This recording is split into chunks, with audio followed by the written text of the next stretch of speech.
بسم الله، اهلا وسهلا بحضراتكم. امسيه كرويه جديده من الكوره مع فايق، والنهارده عندنا تفاصيل كتير وحلقه حلوه وكلام ممتع مع كباتننا الكبار اللي مشرفينا ومنورينا كمان دقايق. كابتننا الكبير كابتن حلمي طولان، كابتننا الكبير كابتن مصطفى عبده، ده ان شاء الله باذن الله في الجزء الثاني. عزيزي المشاهد، اسحب كرسي اقعد معانا، خلينا نشرح لك ايه اللي بيحصل. انتم الان على بعد ساعات قليله من انطلاق نهائي السوبر المصري. ليس هذا فقط، ففي الوقت الذي يستعد فيه الجميع يا سادة لانطلاقة هذا اللقاء المهم ما بين الأهلي والزمالك في نهائي السوبر المصري بالإمارات، المنتخب الأول بقيادة كابتن حسام حسن يعلن عن قائمته، قائمة المنتخب الذي سيشارك بمشيئة الله في المعسكر الودي. معسكر ودي أهو، أسماء أهي: محمد الشناوي، أحمد الشناوي وإضافته مهمة. احمد الشناوي كان موجود مع كابتن حلمي طولان في المنتخب، وكان عنده قناعات كبيره بيه جدا جدا. المنتخب الاول وفقا لكل التصريحات اللي هتلاقيها طالعه من الكابتن حلمي طولان نفسه، المدير الفني لمنتخب مصر اللي هيشارك في البطوله العربيه، قال لك انا ما عنديش مشكله، اللي يعوزه المنتخب الاول انا ما عنديش مشكله، واذا كنت هقدم دور زي ده هقدمه، فما عندوش مشكله. فاحمد الشناوي بقى موجود، هو حصيله انتاجات العمل اليومي لاحمد الشناوي في بيراميدز، وحصيله ايضا كمان الاهتمام اللي حظى به احمد الشناوي مع منتخب مصر اللي بيشارك في البطوله العربيه. في الفتره اللي فاتت كان مع كابتن حلمي طولان. محمد صبحي ثم مصطفى شوبير كلاهما ليس جديدا على المنتخب، والكابتن حسام يعتمد عليه. خط الدفاع ومفيش مفاجآت: محمد هاني، محمد حمدي، احمد فتوح، رامي ربيعه، خالد صبحي، حسام عبد المجيد، محمد اسماعيل. محمد اسماعيل هو لاول مره بينضم طبعا لصفوف المنتخب مع الكابتن حسام حسن، ومن اللعيبه اللي تشكل اضافات جيده بالمناسبه. خط الوسط: مروان عطيه، حمدي فتحي، مهند لاشين، محمد شحاته، محمود صابر، تريزيجيه، ابراهيم عادل، مروان عثمان، مرموش، زيزو، زلاكا، محمد صلاح. خط الهجوم: اسامه فيصل، صلاح محسن، ومصطفى محمد. هذه تشكيله المنتخب. في الوقت اللي بيعلن فيه كابتن حسام حسن على التشكيله بتاعه المنتخب او قائمه المنتخب، بيظهر ناصر ماهر في الصوره. ناصر ماهر يقدم اداء مميزا خلال الفتره الاخيره. اي لعيب في الدنيا بقى عنده طموح، اهدافه ايه؟ اسال اي لعيب يقول لك اهدافك ايه يا حبيبي؟ يقول له والله، يقول لك رقم واحد بالنسبه لي ان انا فرقتي تكسب، نكسب ماتشات، نكسب بطولات، ثم العب مع منتخب مصر، اكون موجود في منتخب مصر. اذا كل واحد بيبقى عينه على منتخب مصر، هذا حق شرعي للجميع.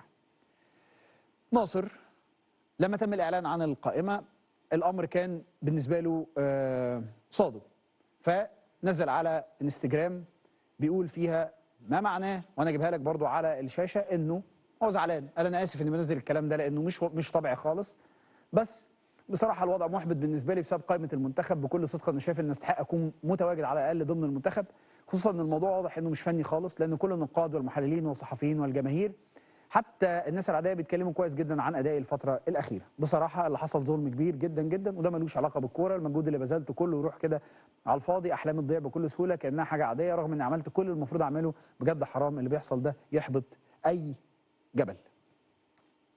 طيب، لو انت قاعد من كرسي اللي شايف فيه ناصر ماهر انه متميز، هيبقى دايما عندك الاحساس بتاع والله فعلا عنده حق. لو انت قاعد على كرسي تاني مختلف، يقول لك لا لا لا، عنده حق ايه؟ حوش اللي عايز تقوله بعدين، انت عندك بكره ماتش مهم، ده نهائي، انت مش ما بتلعبش، لا ده نهائي. متضايق زعلان، خش الملعب، طلع اللي عندك، غل الدنيا كله طلعه في الملعب، اعلن عن نفسك اكتر ما انت ما بتعلن عن نفسك، خلي الناس تتكلم عنك، خلي الاعلام يتكلم عنك، خلي الجمهور يتكلم عنك، خلي الناس تراجع نفسها، خلي خلي خلي خلي. وجهة نظر هتبقى شايفه ده. الناحيه الثانيه عايزين نسال وعايزين نعرف كابتن حسام، في ناس تقول لك لا لا لا، ثانيه واحده بس، ثانيه واحده، تيجي على اللعيب ليه؟ انت بتيجي على اللعيب ليه؟ يا باشا المفروض قائمه المنتخب تتاجل، ما تتعلنش دلوقتي، يخلص ماتش السوبر يعلن الكابتن حسام على القائمه، او على الاقل جايز يظهر له حد.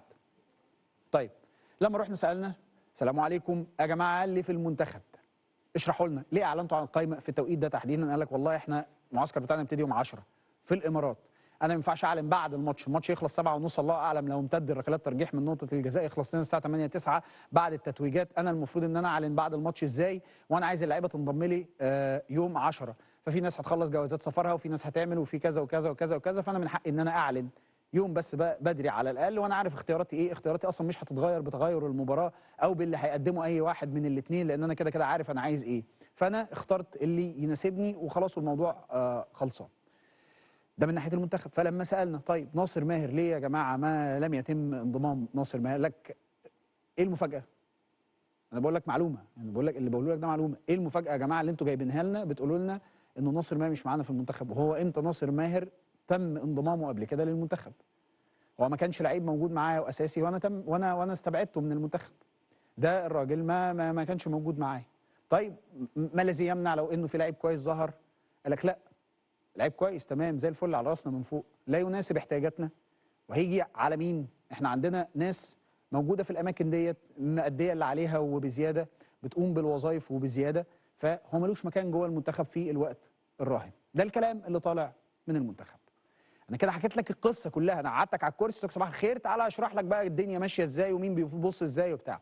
اقول لك رايي في القصه ديت. انا اميل دايما للسكوت، انا احبه، احسه فيه هيبه.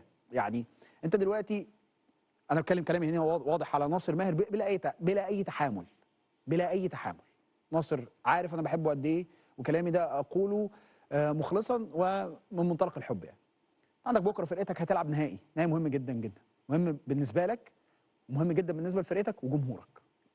جزء كبير من كيفيه انك ترتدي تيشيرت تقيل زي تيشيرت نادي الزمالك تحمل ضغوطه. دي واحده من الضغوط، ان انت مضغوط مش عندك نهائي بكره، بس في نفس الوقت لا يتم اختيارك في المنتخب. الله، انا من جوايا انا عارف ان انا لعيب كويس، انا متاكد ان انا لعيب كويس. هو نفسه قال انا الناس كلها بتقول فانت عارف ان انت لعيب كويس. لعيب كويس يرد جوه الملعب، يحرم نفسه دايما من انه يبقى عنده قول، يبقى عنده فعل احسن. ينزل بكره يجز على اسنانه ويعمل فوق ال 100%، يعمل 200%، يعمل احسن ما عنده، يخلي الناس كلها تقول والله ليه ناصر مش موجود؟ ليه ناصر ما يبقاش موجود؟ طب ايه الاسباب؟ يخلي الناس هي اللي تتكلم، دايما خلي الناس هي اللي تحكي الحكايه، دايما خلي الناس هي اللي تقول والله لا احنا شايفين انه حق. لكن الكلام هيفرق كتير. خد بالك، اتخيل وفقا لمعلومه برضو انه مش كل اللعيبه مبسوطه، حتى في ناس في الاهليه هتلاقيها مش مبسوطه، بس اختيار السكوت اهم دلوقتي يا باشا. ماتش مهم، نهائي، نهائي ببطوله قدام الغريب التقليدي، اهلي او زمالك. يعني لو انت قاعد اهلاوي تبقى شايفها كده، لو قاعد زملكاوي بقى كده شد بلاستر يا باشا، سوسته، انا النهارده سوسته اقفل. خد بالك ان ياسر مثلا وكوكا الاثنين كانوا موجودين في المنتخب استبعدوا، يعني دول كانوا موجودين واستبعدوا. ما تقوليش ان هم قاعدين دلوقتي مبسوطين. يعني اكيد الناس ديت عندها طموحات كبيره مع المنتخب، وخد بالك ان كل ما الوقت ما يقرب كل ما هو يقلق على مكانه. الله، مش ده القطر اللي طالع رايح يلعب كاس عالم؟ ده القطر، ها؟ مش ده القطر اللي رايح يلعب ببطوله الامم الافريقيه؟ ده القطر. فلو فاتني انا عندي مشكله، وانا كنت موجود معاه الفتره اللي فاتت. الحسابات في الكوره مختلفه، لابد ان تتحمل كافه انواع الضغوط.